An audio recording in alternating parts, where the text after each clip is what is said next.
Parents used my wedding fund for my twins' lavish celebration. So I finally cut them off, but now they're back needing my help. I, 28F, must explain everything here. I've had this rivalry with my twin sister Emily for as long as I can remember. In my case, it wasn't just between us, but I suppose that's normal for siblings. Without even recognizing it, my parents were deliberately pressuring us into it. I was just there, and they've always treated Emily like she's something unique. I'll tell you why this occurred. Emily is precisely 12 minutes my senior. You heard correctly, 12 minutes. It seems that's all it takes to be my family's golden child. Emily was their miracle baby, the one who could do no wrong, from the day we were born. I wasn't a horrible kid or anything, but she always received the credit for whatever I did. My first recollection of this partiality dates back to kindergarten. Both of us participated in the school play. I played the main part in Little Red Riding Hood and Emily got 2 lines as a flower. Emily started crying on stage during the concert after forgetting her lines. My parents missed my entire performance as they hurried to console her right away. Later that evening, they didn't even recognize my accomplishment. All they could speak about was Emily's bravery for trying. For the duration of primary school, this pattern persisted. Emily would be told, "Oh honey, you tried your best," if she received a C on an exam, but I would hardly be acknowledged if I received consecutive A's. I recall working on a science fair project about renewable energy for weeks in 4th grade. I conducted research, constructed models, and even spoke with regional environmental specialists. When I handed my parents the blue ribbon for winning first place, they hardly gave it a glance. Emily had a difficult day during volleyball practice, but that's still wonderful. Can we discuss this at a later time? After that, I stopped showing them my honors. The worst thing was that they made no effort to conceal their partiality. My dad used to make jokes at family get-togethers about how Emily was their firstborn and, despite the fact that we are twins, those 12 minutes somehow made her the older sister. "Emily is our responsible one. She looks after her younger sister," he would remark. I was standing there, listening to them reduce me to Emily's shadow and nothing more. Things started to have a significant psychological impact on me in middle school. I became quite driven to prove myself. I joined as many clubs as I could, including the student council, the debate team, and the math club. I was motivated to excel at everything, so I studied late into the night. Emily, on the other hand, coasted through, doing very little but somehow receiving more attention and recognition. One particular incident in particular sticks out. I was selected to compete in the state-level mathematics competition on behalf of our school in the 8th grade. I prepared for months, frequently studying until 2 or 3 in the morning. Emily had a recreational soccer match on the same day as the competition. In addition to not showing up to help, my parents didn't even inquire about how I was doing. All they could speak about when I brought home the trophy for 2nd place was how Emily needed to be cheered up because her team had lost their game. With greater stakes, high school was more of the same. I was still participating in as many extracurricular activities as I could, taking all of my AP classes, and keeping my GPA at 4.0. Emily spent much of her time at parties and barely kept up a C average. She was still the fun and social one though, and I was criticized for being too competitive and serious. The discrepancy was brought to light during our senior year.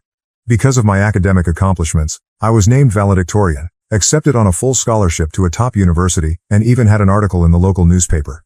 Emily enrolled at community college after barely graduating. However, my parents bemoaned Emily's failure to get into her first choice school for the whole of our graduation celebration, which was meant to be for the 2 of us. In their address, they made no mention of my accomplishments.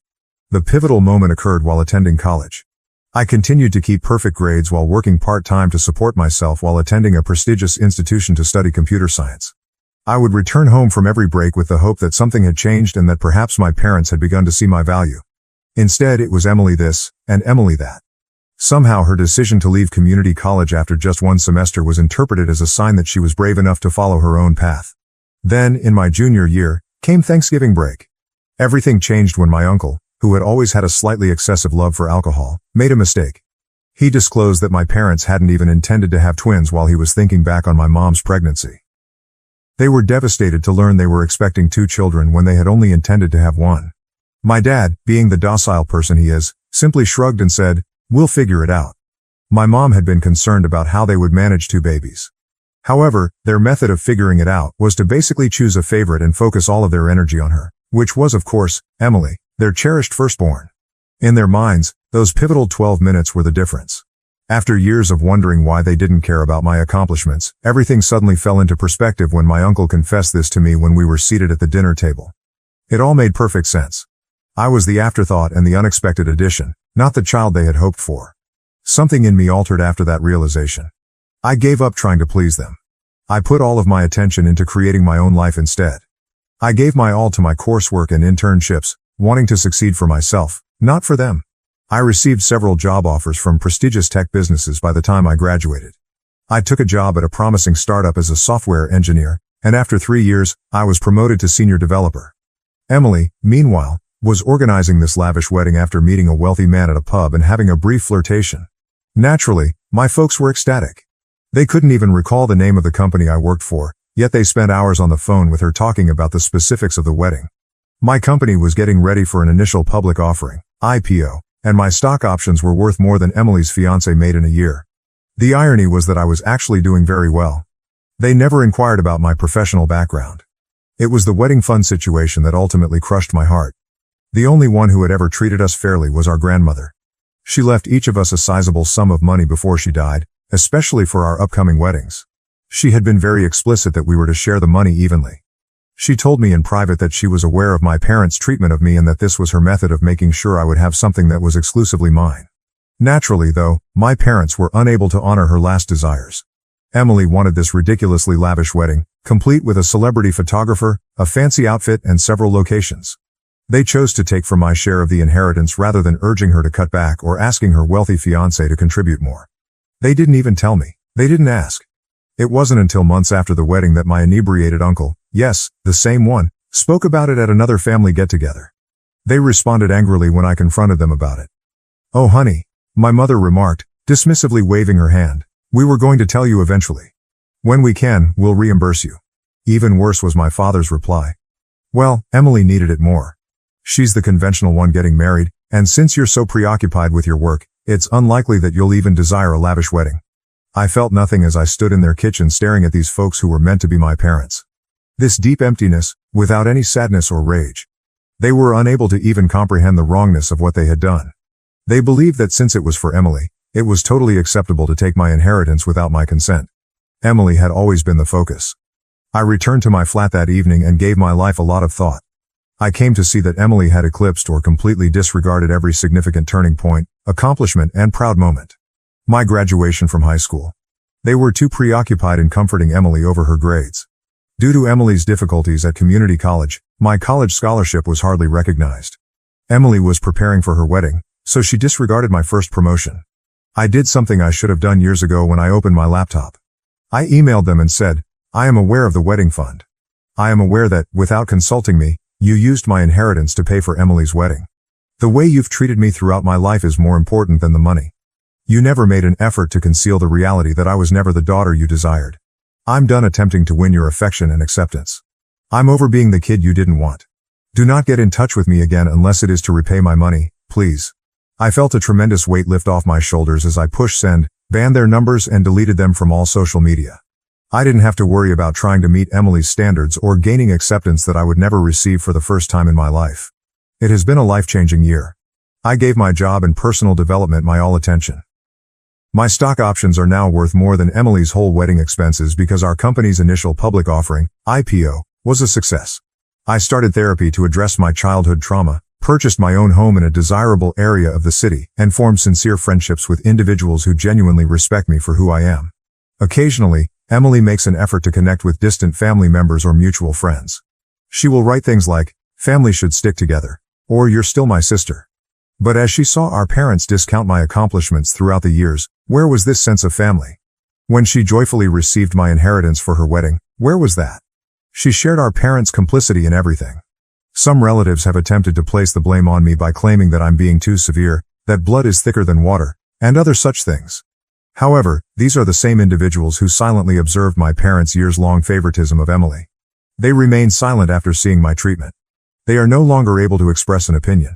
It's interesting because cutting them off has made me realize who my true family is. My therapist, who is helping me see that none of this was my fault.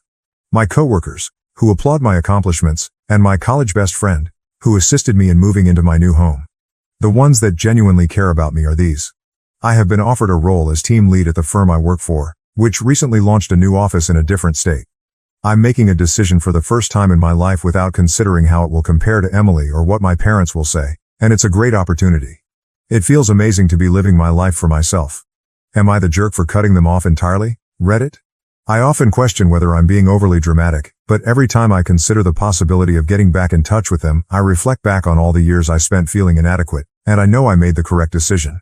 It's going to get even more complicated now, though, and I need your honest thoughts on what I should do next. Update 1. 2 weeks ago, everything changed drastically. My phone began ringing with several calls from my uncle when I was in the middle of a team meeting.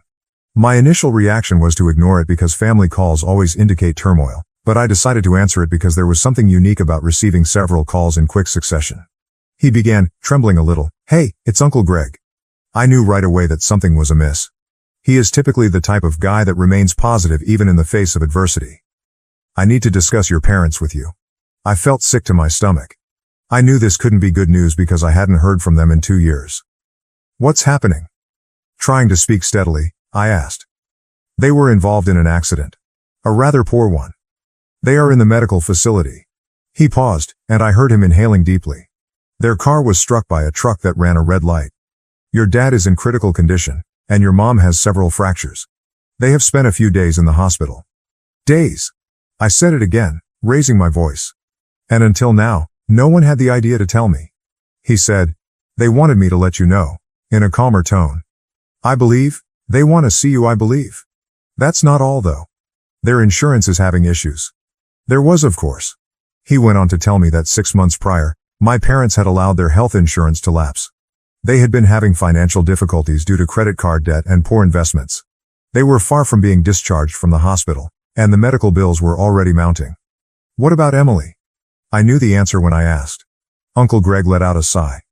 "She said she couldn't assist with the bills when she visited once, immediately following the accident. She didn't want to ask her husband for money so soon after their honeymoon, for some reason.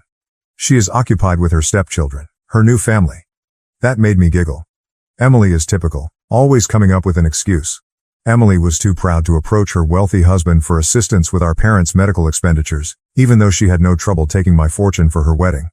I sat in my office for a while after I hung up with Uncle Greg, gazing out the window at the skyline of the city. I didn't miss the irony. Now that my stock options had vested and I had more than enough money saved to pay for their medical expenses, I was truly in a position to assist them. Did I want to, though? I was unable to concentrate on anything else for the following few days. I jumped every time my phone buzzed, anticipating a call regarding their status. I couldn't stop picturing them in hospital beds, presumably wondering if I would ever arrive. Since they were my parents, I felt bad for even thinking about not helping. The years of favoritism, the stolen fortune, and the way they only contacted me now because they required something from me were all brought back to me though. Simply put, this was about money. Not about re-establishing contact or making amends. 3 days after Uncle Greg called, Emily texted me. "I am aware that you are performing well at work. Parents are in dire need of assistance. This is your opportunity to act morally." My opportunity to act morally? When she was using my inheritance to pay for her wedding, where was this moral compass? Where had she been all those years when she saw our parents brush off my accomplishments? My parents finally called themselves after a week of internal conflict. Although my mother's speech was weak and obviously influenced by painkillers, her deceptive methods remained same. As if the past 2 years of silence hadn't occurred, she began, "Sweetheart, we're in a really tough situation here. According to the specialists, the expenses might reach $200,000, not including rehabilitation. We acknowledge our shortcomings as parents, but..." I interrupted her. "No, you aren't, and you never will be. You haven't gotten in touch with me in 2 years, and the only reason is that you need money." My dad's voice said, "That's not fair." He was probably on speaker. "Your parents are us. Family supports family." That statement, "family helps family," set me off. Anger that had been bottled up for years came to the surface. "Family helps family." I said it again. When you used my inheritance to pay for Emily's wedding, where was that feeling? When you missed my college graduation, where were you?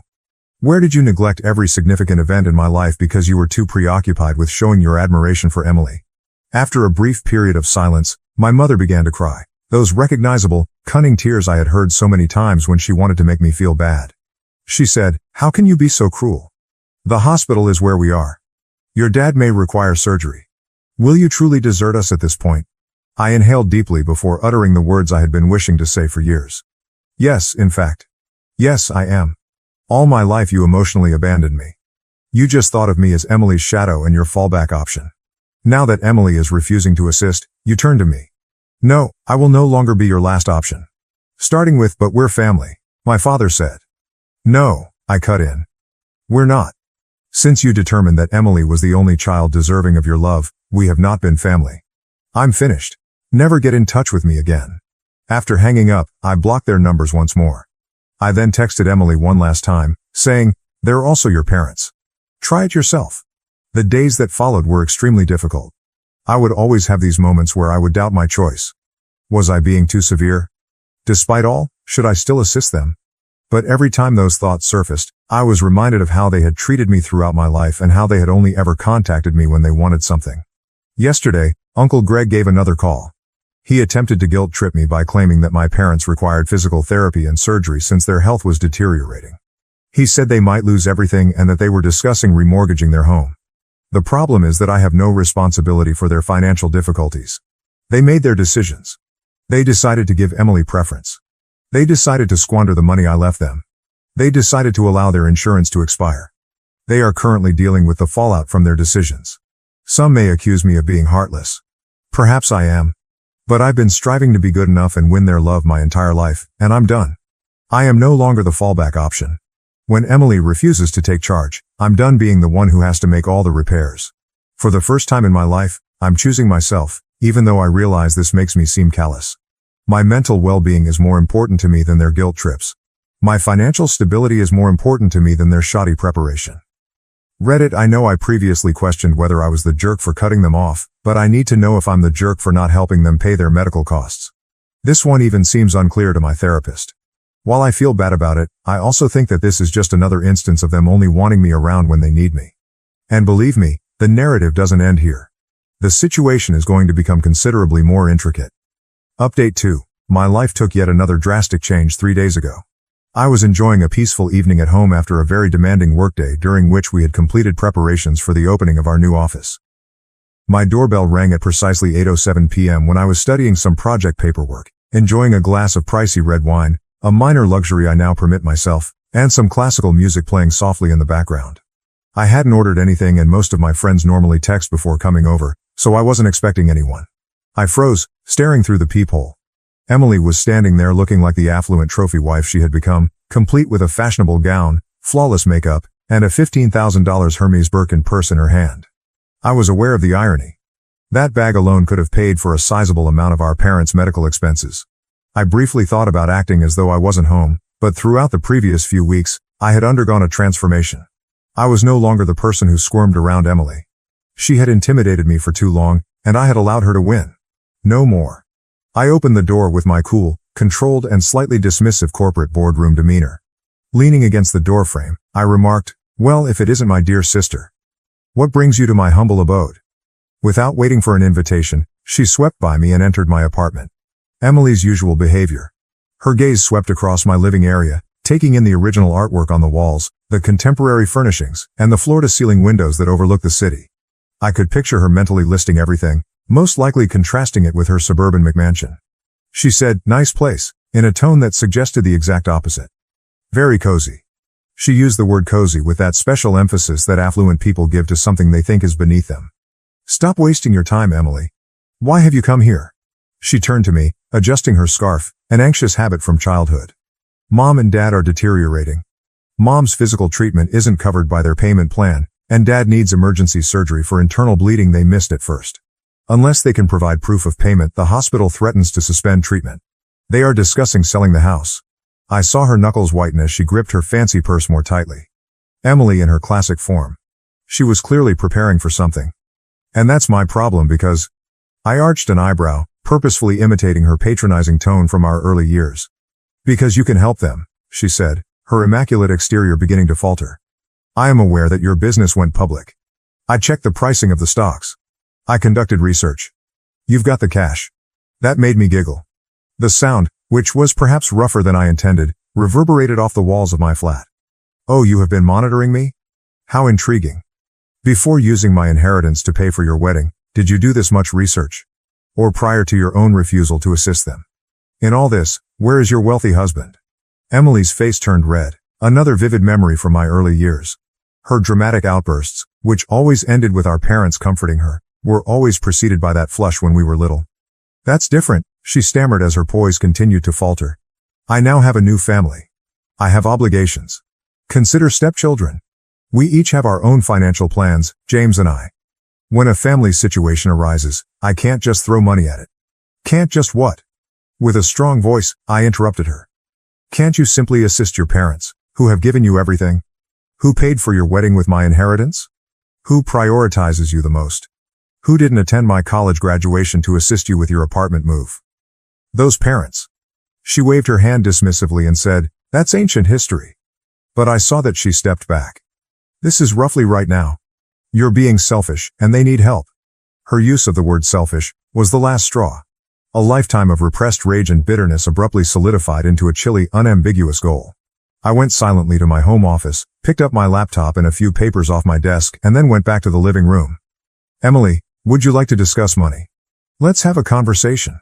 I rotated the screen of my portfolio dashboard in her direction. Look at these figures. My stock options are these. I'll explain it to you in words you can comprehend. This is more valuable than James, your husband, will be in 3 years. That home of which you're so proud. If I wanted to, I could pay cash for it tomorrow. As she gazed at the numbers, her face turned white instead of crimson. I went on, bringing up papers such as my investment portfolio, my pay stubs, and the most recent offers I had gotten from rival businesses. But you're a tech worker. For the first time I could recall, she stumbled, you're just a programmer. Her voice was small. Emily, I'm now a senior development director. I was making something for myself while you and your wealthy husband were playing home. I also did it without treading on anyone else, unlike you. I clicked firmly to shut down my laptop. Without using any of my resources, I could assist mom and dad by covering their medical expenses. However, I won't. She murmured, you're being cruel. But I could see that she realized that her younger sister had outwitted her. No, it is terrible to stand by and do nothing while your sister is ignored her entire life. Without asking, cruel is stealing her inheritance. Cruel only shows up at her door when you're in need. I approached the door and pulled it open. Are we finished here? Don't return? Clutching her pricey purse like a shield, she stood there. She made one final attempt to say, you'll regret this, but her voice lacked the assurance it usually possessed. When they lose everything. My only regret is that I didn't cut you all off sooner. Emily, goodbye. I poured myself another glass of wine after she left, a $200 bottle I had been putting away for a special occasion, and this one felt like it, and then I went out to my balcony. In front of me, the city lights were a tapestry of freedom and opportunity. I felt totally free for the first time in my life. No more living in Emily's shadow, no more feeling guilty, no more looking for approval. My phone was inundated with notifications the following morning. Apparently, Emily had spent the night phoning every member of the family she could get through to tell them how I had changed, how prosperity had made me callous and uncaring, and how I was leaving the family when they needed me most. Uncle Greg wrote me a very long mail on karma and family responsibilities. In response, I shared a comprehensive folder with the family group chat. It included scanned copies of my inheritance documents, bank statements that revealed how my money was used for Emily's wedding, text messages from Emily stating that she would not assist with the medical bills despite her affluent lifestyle, and a breakdown of my current net worth that showed exactly how much I could contribute if I so desired. After that, the family conversation became very silent. Our cousin Angela was the only one to reply, "Holy, you actually did it, didn't you? In fact, you were successful on your own." I worked on my future plans over the course of the following few days. In another state, I accepted the promotion, which came with a bigger package of stock options and a substantial rise. The real estate agent believes my apartment will sell for a lot more than I'm asking for in this neighborhood, so I put it up for sale. I've already begun searching for real estate in my new city. This time, perhaps a penthouse. Emily sent me one last text last night, which said, "Mom's crying every night because of you." I commented, she had years to cry about how she treated me, and included a screenshot of my inheritance paperwork in my response. Her tears are no longer effective. After that, I blocked her number and all of my other family contacts. Closing the last chapter of a book I should have finished years ago was how it felt. You have been amazing during this journey, Reddit. Your encouragement made it clear to me that I wasn't alone in my feelings and that it's acceptable to put oneself above harmful family members. Your remarks served as a constant reminder of my decision-making process whenever I had second thoughts. Recently, I received a message questioning if achieving financial success was worth sacrificing my family. The truth is, though, that I didn't lose any. Folks who never treated me like family in the first place were folks I broke free from. My achievement just gave me the courage to refuse their treatment. It didn't change who I am. I want to express my gratitude to everyone who told me similar stories, gave me advice, or just confirmed how I felt. When I most needed strength, you gave it to me. I will begin looking for a home in my new city next week. A new life, a new career, and a new home. For the first time, I'm looking forward to the future without being constrained by obligations to my family. Ada? To some, perhaps. However, I've come to the crucial realization that sometimes being branded an asshole by toxic individuals is a sign that you're finally advocating for yourself. Reddit, thank you. I was able to discover my value and voice thanks to you. Thank you for watching. If you haven't subscribed yet, please do so and hit the notification bell to stay updated with more shocking real-life stories happening around you.